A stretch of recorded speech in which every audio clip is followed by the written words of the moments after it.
ब्राह्मी मुहूर्तमुत्तिष्ठते स्वास्थ्य रक्षार्थम आयुषा तात्रा सर्वथा संत्यार्थम समीक्षा मधुसूदनम। यानी कि जो लोग भी बीमारियों से मुक्त एक लंबी आयु पाना चाहते हैं, ऐसे लोगों को ब्रह्म मुहूर्त के समय अवश्य उठना चाहिए।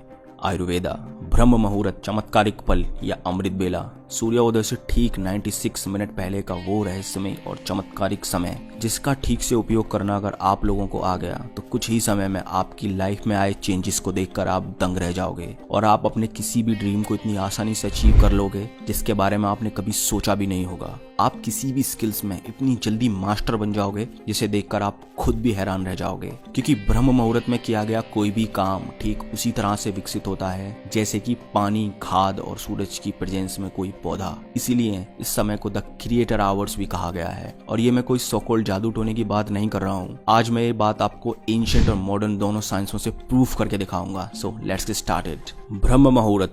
ब्रह्म मुहूर्त को हमारे हिंदू स्क्रिप्चर्स जैसे कि वेद, पुराण और उपनिषद में बहुत महत्वपूर्ण जगह दी गई है। ये मैं आपको मनुस्मृति से दिखाता हूँ। ये देखिए,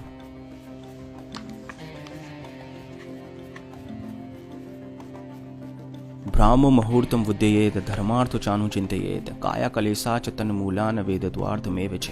मतलब कि हमें ब्रह्म मुहूर्त के समय उठकर ध्यान यानी कि मेडिटेशन और वेदों का ज्ञान लेना चाहिए। अब आप सोचो कि इतना कठिन कहा जाने वाला वेदों का अध्ययन को महर्षि मनु ने ब्रह्म मुहूर्त के समय ग्रहण करने को कहा है, तो इसके पीछे एक बहुत बड़ा रीजन रहा होगा। और हाँ, सच में इसके पीछे एक बहुत बड़ा रीजन है। और न केवल हिंदू रिलीजन में बल्कि ऑलमोस्ट सारे रिलीजन्स में इस समय को prayers, religious study, meditation, thinking, planning और लर्निंग के लिए इंपॉर्टेंट बताया गया है। सो मैं आपको ये बताऊंगा कि इस समय के दौरान यूनिवर्स में ऐसा क्या होता है जो ब्रह्म मुहूर्त के समय को इतना पावरफुल बनाता है। फर्स्ट है लॉ ऑफ अट्रैक्शन, यानी कि जैसा भी आप सोचोगे वैसा ये यूनिवर्स आपको बदले में देगा। That is called law of attraction. अब आप ये सोच रहे होंगे कि सोचता तो मैं दिन भर हूँ, लेकिन इसका ब्रह्म मुहूर्त से क्या लेना देना? तो लेना देना है। फॉर एग्जाम्पल, आप कुछ देर के लिए ऐसा सोचो कि हमारे यूनिवर्स एक मोबाइल टावर है और हम सबके ब्रेन मोबाइल फोन्स। अब दिन के समय जब सब लोग जगे हुए होते हैं, उस समय सब लोगों के ब्रेन यूनिवर्स में कोई ना कोई सिग्नल भेजते रहते हैं। सिग्नल से मेरा मतलब है थॉट्स। अगर आप भी उस समय कोई इंपॉर्टेंट थॉट यूनिवर्स में भेजोगे तो उस थॉट को रियल लाइफ में मैनिफेस्ट होने में बहुत टाइम लगेगा। लेकिन सुबह के समय ब्रह्म मुहूर्त के दौरान जब सब लोग सोए हुए होते हैं, तब यूनिवर्स का फ्रिक्वेंसी लेवल बहुत कम होता है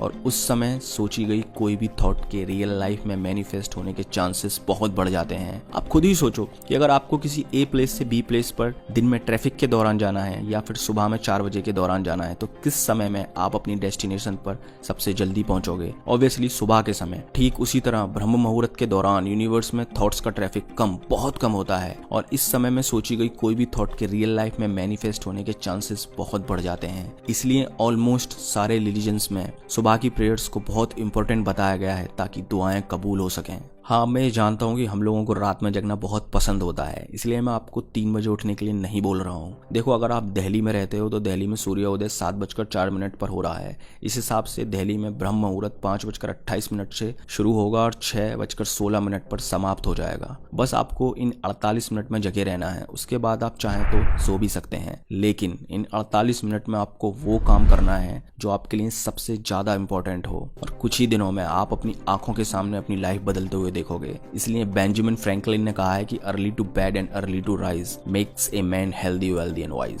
सेकंड है कॉस्मिक एनर्जी यानी कि विश्व शक्ति। क्या आप जानते हैं कि हिंदू स्क्रिप्चर्स के अनुसार हमारी रातें 4 कालों में डिवाइडेड होती हैं। मान लो अगर सूरज 6 बजे अस्त होता है तो 6 से 9 बजे तक रुद्र काल। इस समय के दौरान हमें कभी भी सोना नहीं चाहिए। 9 से 12 राक्षस काल। इस समय के दौरान हमें कभी भी जगे हुए नहीं रहना चाहिए। 12 से 3 गंधर्व काल, जब हमारी नींद सबसे ज्यादा गहरी होती है। और 3 से 6 मनोहर काल, जिस समय के दौरान हमें हर हालत में बिस्तर छोड़ देना चाहिए, क्योंकि मनोहर काल के दौरान हमारे इस यूनिवर्स में कॉस्मिक एनर्जी यानी कि विश्व शक्ति का संचार सबसे ज्यादा होता है। विश्व शक्ति यानी कि ब्रह्मांडिक ऊर्जा, हमारी इस यूनिवर्स को सुचारू रूप से चलाने का काम इसी कॉस्मिक एनर्जी का होता है। जब हम सोते हैं उस दौरान हमारे शरीर में बहुत ही कम मात्रा में कॉस्मिक एनर्जी का प्रवेश होता है ताकि अगले दिन हम फ्रेश उठकर अपने दिन भर के काम कर सकें। लेकिन मेडिटेशन के दौरान हमारा ये ब्रह्मांड हमें बहुत अधिक मात्रा में कॉस्मिक एनर्जी देता है। अब आप खुद सोचो कि मनोहर काल के दौरान तो पहले से ही हमारे यूनिवर्स में इतनी ज्यादा ज्यादा कॉस्मिक एनर्जी प्रेजेंट होती है और उस दौरान किया गया मेडिटेशन इतना पावरफुल होता है कि आपको कुछ दिनों के अंदर ही स्पिरिचुअल एक्सपीरियंसेस शुरू होने लगेंगे। आपकी विश्व शक्ति का लेवल इतना बढ़ जाएगा कि आप अपनी कॉन्शियसनेस, इंटेलिजेंट और कॉन्सेंट्रेशन में इसका असर देखने लगेंगे। आपने सबकॉन्शियस माइंड की पावर्स के बारे में तो पढ़ा या सुना जरूर होगा। यही विश्व शक्ति हमारे सबकॉन्शियस माइंड को इतना पावरफुल बनाती है और इसीलिए ज्यादा से ज्यादा कॉस्मिक एनर्जी पाने के लिए साधु, योगीज ब्रह्म मुहूर्त के दौरान मेडिटेशन करते हैं। अब ऐसा बिल्कुल नहीं कि कॉस्मिक एनर्जी पाने के लिए आपको मेडिटेशन ही करना जरूरी है, ना,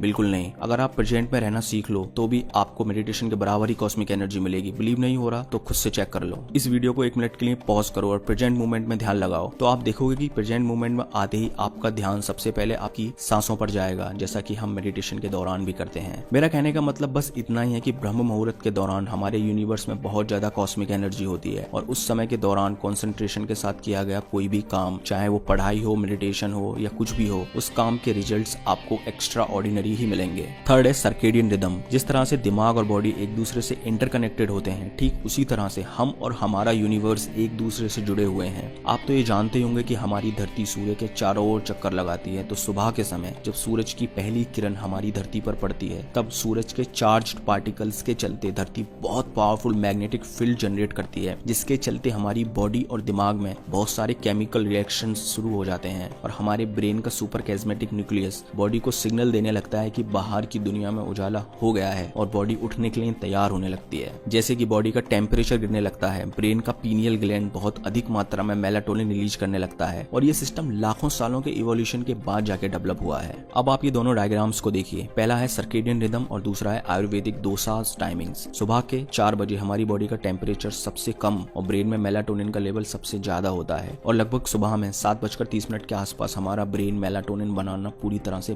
बंद कर देता है। अब आप सोच रहे होंगे कि क्या मेलाटोनिन बोल रहा है, ये तो बता भाई इससे होता क्या है। तो सुनो, सुबह के समय ब्रेन में मेलाटोनिन का लेवल ज्यादा होने की वजह से दिमाग बहुत शांत और स्टेबल होता है, जिसके चलते हमारे ब्रेन की कंसंट्रेशन और फोकस करने की एबिलिटी बहुत ज्यादा बढ़ जाती है। और वहीं अगर आयुर्वेद की बात करें तो हमारा शरीर इन 5 एलिमेंट्स से मिलकर बना हुआ होता है, अर्थ, वाटर, फायर, एयर और ईथर, या जिसे स्पेस भी कहते हैं। और इन्हीं 5 एलिमेंट्स से मिलकर हमारी शरीर की 3 मुख्य एनर्जी का निर्माण होता है, वाता यानी कि एयर एंड स्पेस, पिता यानी कि फायर, कपा यानी कि अर्थ एंड वाटर। आयुर्वेद के अनुसार सुबह 2 से 6 और शाम को 2 से 6 के बीच हमारी बॉडी में वाता एनर्जी डोमिनेंट होती है और इस समय हमारे दिमाग की क्रिएटिविटी, कंसंट्रेशन और फोकस करने की एबिलिटी बहुत ज्यादा होती है। इसलिए हमें इस समय में ज्यादा से ज्यादा मेंटल वर्क करने चाहिए ताकि हमारी प्रकृति भी आपका उस काम को करने में साथ दे सके। सो टू कंक्लूड, हमारा शरीर प्रकृति के बनाए इन नियमों के अनुसार चलना चाहिए, लेकिन हम असल जिंदगी में करते क्या है वो हम सब जानते हैं, उसे बताने की जरूरत नहीं है। फॉर एग्जाम्पल, आयुर्वेद के हिसाब से हमें 10 बजे से 2 बजे के बीच किसी भी हालत में जगे हुए नहीं होना चाहिए, लेकिन आज की सोशल मीडिया के जमाने में 2 बजे से पहले सोता कौन है भाई। देखो, पानी जिस दिशा में बह रहा है, अगर उस दिशा में तैरोगे तो किनारा जल्दी मिल जाएगा। यानी कि अगर आप नेचर और यूनिवर्स के हिसाब से चलोगे तो ये नेचर और ब्रह्मांड भी आपका साथ देंगे और किनारे की तरह आप अपनी लाइफ के सारे गोल्स बहुत आसानी से अचीव कर पाओगे। अगला पॉइंट है प्योरेस्ट इन्वायरमेंट। क्या आप जानते हैं कि सुबह के समय यानी कि ब्रह्म मुहूर्त के समय हमारे आसपास का इन्वायरमेंट अपनी सबसे प्योरेस्ट फॉर्म में होता है। सुबह के समय इन्वायरमेंट में लगभग 41% ऑक्सीजन और केवल 4% कार्बन डाइऑक्साइड होती है, इनकी मिनिमम पॉल्यूशन। अब आप ये सब तो जानते ही होंगे कि फ्रेश एयर में सांस लेने से सैकड़ों फायदे होते हैं, जिसमें कि सबसे बड़ा फायदा ये है कि fresh air gives you more energy and A sharper mind. अब ये कैसे काम करता है, इसके पीछे भी अपना एक विज्ञान है जिसके बारे में हम फिर कभी बात करेंगे। अगला पॉइंट है मिनिमम नॉइस पॉल्यूशन। क्या आप जानते हैं कि आपके आसपास की तेज आवाजों का आपके दिमाग पर क्या असर पड़ता है? अगर नहीं जानते तो आज जान लीजिए। हमारे आसपास की तेज आवाजें हमारे ब्लड प्रेशर को इंक्रीज करती हैं, जिससे दिमाग ठीक से कॉन्सेंट्रेट और फोकस नहीं कर पाता। हैरी पॉटर की राइटर जेके रॉलिंग्स बताती हैं कि हैरी पॉटर लिखते समय बाहर की आवाजों की वजह से वो ठीक से कॉन्सेंट्रेट नहीं कर पाती थी, जिस वजह से उन्हें होटल में एक रूम लेना पड़ा था ताकि वो बाहर की अनवांटेड वॉइस से छुटकारा पाकर पूरे फोकस के साथ लिख सकें। देखो, जब बात फोकस और कंसंट्रेशन की आती है तब छोटी छोटी चीजें मायने रखती हैं। सो इसलिए सुबह के समय या ब्रह्म मुहूर्त के दौरान जब इन्वायरमेंट बहुत शांत होता है, तब अगर आप कोई भी काम करेंगे तब आप बहुत कम समय में ज्यादा अचीव कर पाएंगे। नेक्स्ट है एनर्जी सेविंग। महर्षि पतंजलि के अष्टांग योगा सूत्र यम, नियम, आसन, प्राणायाम, प्रत्याहार, धरना, ध्यान और समाधि में 5वां अंग है प्रत्याहार, जिसका मतलब होता है कि हमारे 5 सेंसेस के थ्रू जो एनर्जी वेस्ट होती है उसे बचाना, जिसमें एक योगी मेडिटेशन के दौरान अपने सारे सेंसेस को बंद कर लेता है ताकि वो अपने अंदर की सारी एनर्जी मेडिटेशन पर लगा सके। अब योगी के पास ये एबिलिटी होती है, वो अपनी इच्छा अनुसार अपने सेंसेस को बंद कर सकते हैं, लेकिन आप लोग लोगों के पास तो ये एबिलिटी है नहीं। तो आप लोगों को अपने ब्रेन की एनर्जी का सदुपयोग करने के लिए सुबह के समय जब एनवायरनमेंट शांत हो उस समय उठकर कोई काम करना चाहिए। देखो होता क्या है कि जब हमारे आसपास नॉइसेस होती हैं तब हमारे दिमाग की एनर्जी का एक बहुत बड़ा हिस्सा उन नॉइसेस को समझने में लगा रहता है, चाहे फिर वो वॉइस अनइम्पोर्टेंट ही क्यों ना हो। इसलिए अगर आप सुबह के समय उठोगे तो शांत वातावरण के कारण आपका चेतन मन यानी कि कॉन्शियस माइंड जिससे हम सोचते हैं वो बहुत शांत रहेगा, जिसके चलते उठने के 20 मिनट बाद तक आप जो भी करोगे वो डायरेक्टली आपके सबकॉन्शियस माइंड में जाके बैठेगा। और अगर एक बार आपने अपने सबकॉन्शियस माइंड में कुछ बैठा दिया तो दुनिया में ऐसी कोई भी ताकत नहीं है जो उस बात को सच होने से रोक सके। तो आज से ही अपने आप से एक वादा करो कि मैं रोज सुबह 4 बजे उठूंगा, चाहे ये दुनिया फिर इधर की उधर ही क्यों ना हो जाए। और ऐसा आपको कुछ दिनों तक ही करना है। कुछ ही दिनों में आपका एनर्जी लेवल, कॉन्सेंट्रेशन इतना बढ़ जाएगा, आप दिन भर इतने फ्रेश और खुश रहने लगोगी कि फिर आपका कभी भी लेट तक सोने का मन ही नहीं करेगा। सो दैट्स ऑल दोस्तों, अगर वीडियो अच्छी लगी हो तो लाइक करें, शेयर करें ताकि और लोगों तक भी इन्फॉर्मेशन पहुंच सके, और इस चैनल को सब्सक्राइब करके चैनल के विकास में अपना योगदान दें। धन्यवाद।